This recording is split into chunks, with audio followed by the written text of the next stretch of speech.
नमस्कार. परवा पुण्यामध्ये एक कार्यक्रम झाला. तो कार्यक्रम होता ऋषीपंचमीचा. ऋषीपंचमीच्या निमित्ताने ऋषितुल्य व्यक्तींच्या पूजनाचा तो कार्यक्रम होता.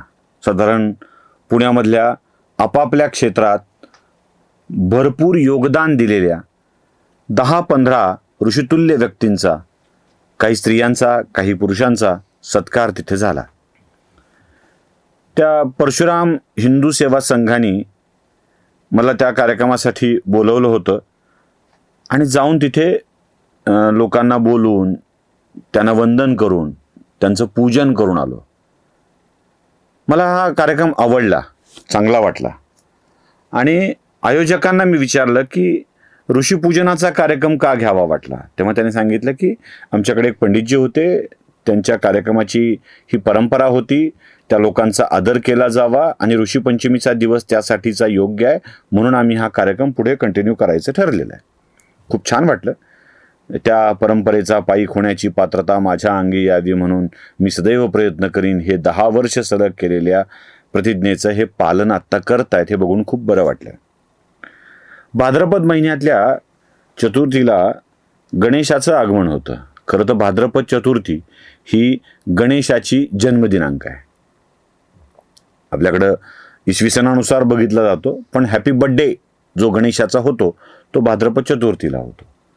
भाद्रपदातल्या चतुर्थीनंतरची म्हणजे गणेश जयंतीनंतरची पुढचा दिवस आहे तो पंचमीचा, हा आहे ऋषीपंचमी. या दिवशी ऋषींचं पूजन करावं असं अपेक्षित आहे आणि मग आपण त्या धर्माला पाळत पाळत ऋषींचं पूजन करायला लागतो. आपल्याला ते पूजन केल्यावर एक आनंदही मिळतो की आम्ही धर्म पालन केलं, एक परंपरा पाळली आणि या परंपरा पाळल्याच्या आनंदामध्ये आपण धर्माच्या जवळ जाऊ लागतो. मुळात धर्मपालन हा विषय आता वाढतोय का? खरं तर 2014ला मोदींचं सरकार आल्यापासून लोक धर्माच्या विषयात जागरूक झालेत. राम मंदिर व्हावं असं वाटू लागलंय, झालं. मग कृष्ण मंदिर मुक्त व्हावं, मग त्या ज्ञानवापीच्या मशिदीच्या कचाट्यातून विश्वेश्वराचं मंदिर मुक्त व्हावं असं वाटू लागलं आणि आता ज्ञानवापीचा वेढा विश्वेश्वराच्या भोवती नव्हे तर विश्वेश्वराचा ओढा हा ज्ञानव्यापीच्या भोवती झाला आहे आणि त्या विश्वेश्वराच्याच वापीमध्ये ती ज्ञानवापी सुद्धा समाविष्ट होईल, आत निघून जाईल, याच्याविषयी आता आमच्या मनात कोणती शंका उरलेली नाही आहे. हे धर्मप्रेम धर्माविषयीचं प्रेम म्हणून आहे की आणखी काही कारण आहे? म्हणजे मला एक गोष्ट कळते, आपण करत असलेलं धर्मपालन हे धर्माविषयीच्या आत्यंतिक प्रेमातून करतोय की भयातून करतोय? या प्रश्नाचं उत्तर जरा तपासून बघा. भारतावर परकीय आक्रमकांनी ज्या ज्या वेळेला आक्रमणं केली तेव्हा तेव्हा इथल्या हिंदू धर्माचा विध्वंस करायचं ठरवलं, संपवून टाकायचं ठरवलं आणि या विध्वंसाचा परिणाम म्हणून काय झालं? आम्ही आमच्या धर्माला घट्ट बिलगून बसलो. म्हणजे याआधी बौद्धिझमच्या प्रभावात अनेक राजे बुद्ध झाले, त्यानंतर राजाच्या बौद्धिझमच्या स्वीकारामुळं प्रजा देखील बौद्धिझमच्या मागा लागली. त्यानंतर आमच्या देशामध्ये मुसलमानांची आक्रमणं झाली, मुसलमानांनी अनेकांना कन्वर्ट करून मुस्लिम केलं. त्यानंतर ख्रिश्चनांची सत्ता या देशावरती आली. 1818 पासून ते 1947 पर्यंत ख्रिश्चनांची सत्ता या देशावरती राहिली.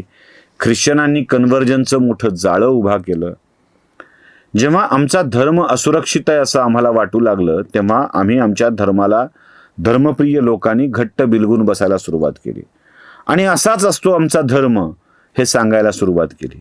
त्याचा परिणाम ती कर्मठता आली आणि ही कर्मठता आम्हाला धर्माचं स्वतंत्र रूप, खरी ओळख लक्षातच येऊ देत नव्हती.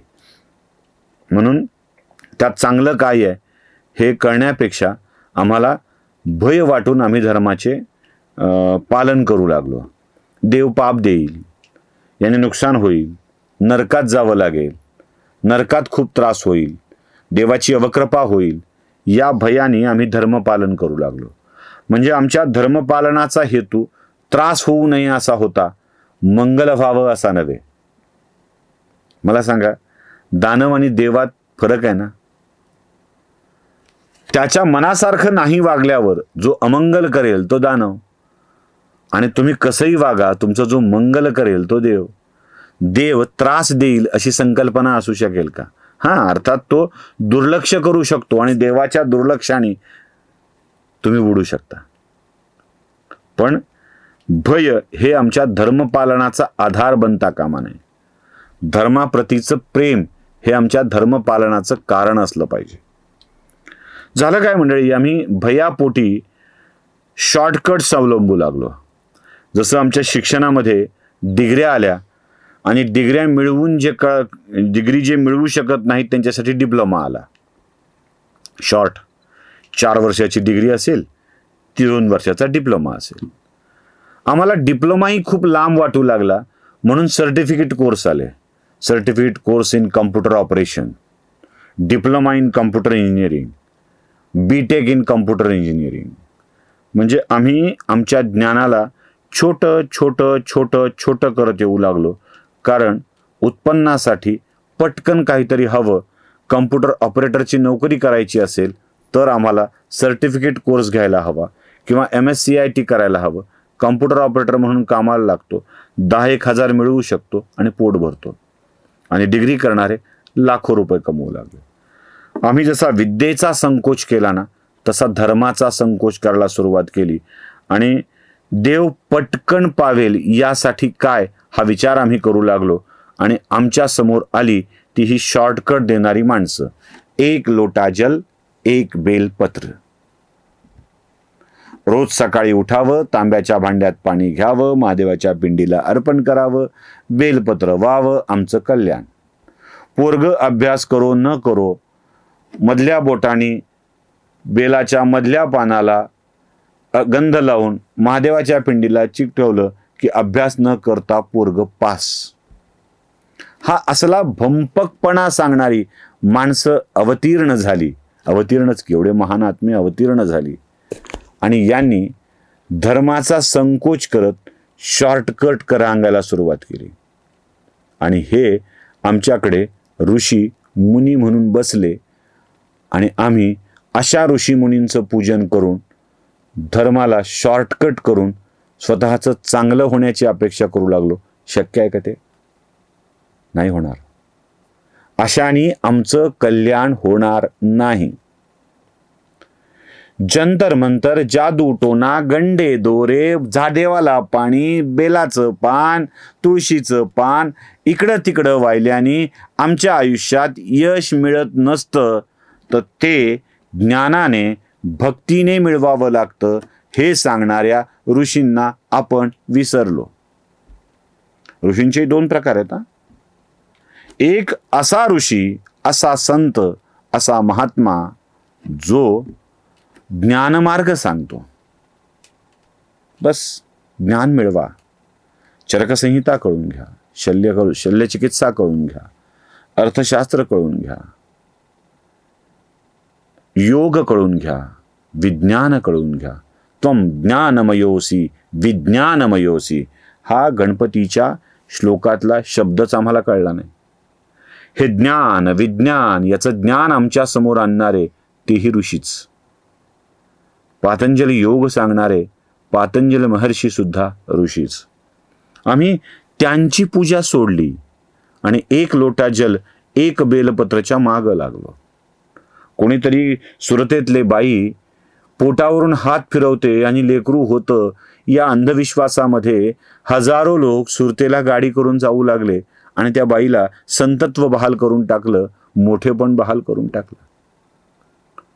त्या मध्य प्रदेशातल्या बाबाच्या घरी जाऊन रुद्राक्ष घेण्यामध्ये अनेकांचे जीव चालले, पण फुकटचं मिळणारं रुद्राक्ष आम्हाला हवंच आहे आणि ते रुद्राक्ष घ्यायला आम्ही जाऊ लागलो.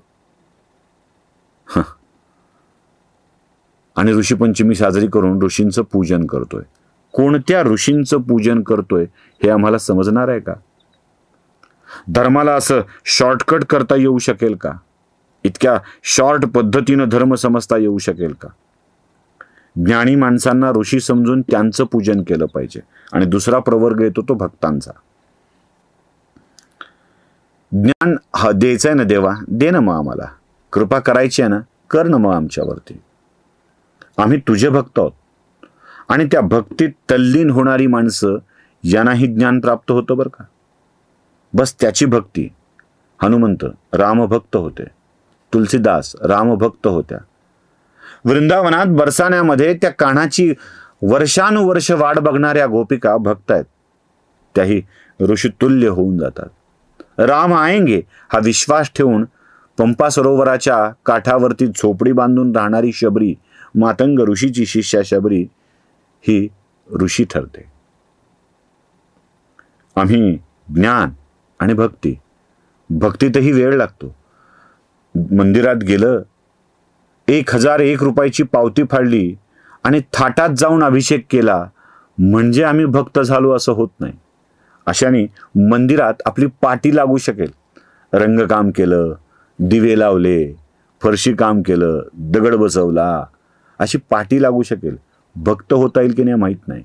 राम आएंगे हा दुर्दम्य आशावाद ठेवून रामाच्या मार्गावर तिथल्याच फुलांना टाकणारी शबरी रंगकाम करत नव्हती, महाल बांधत नव्हती, मंदिर बांधत नव्हती, तरीही ती भक्त होती आणि ती ऋषी होती. शॉर्टकटनी ऋषी नाही होत आहेत, शॉर्टकटनी संत नाही होत आहेत. दीर्घकाळाची प्रक्रिया आहे. नुसती भक्ती ठेवावी लागते, ज्ञान ठेवावं लागतं आणि त्यानंतर त्यात सातत्य ठेवावं लागतं. हे केलं तर ऋषीपंचमी साजरी केल्याचा आनंद आपल्यालाही मिळू शकेल. ज्या लोकांनी हे सातत्य ठेवलंय त्यांच्या ठाई वंदन करून काय मागावं तर हे सातत्य, ही भक्ती आणि हे ज्ञान माझ्यातही येऊ दे, हीच मागणी या निमित्ताने करायला पाहिजे. नमस्कार.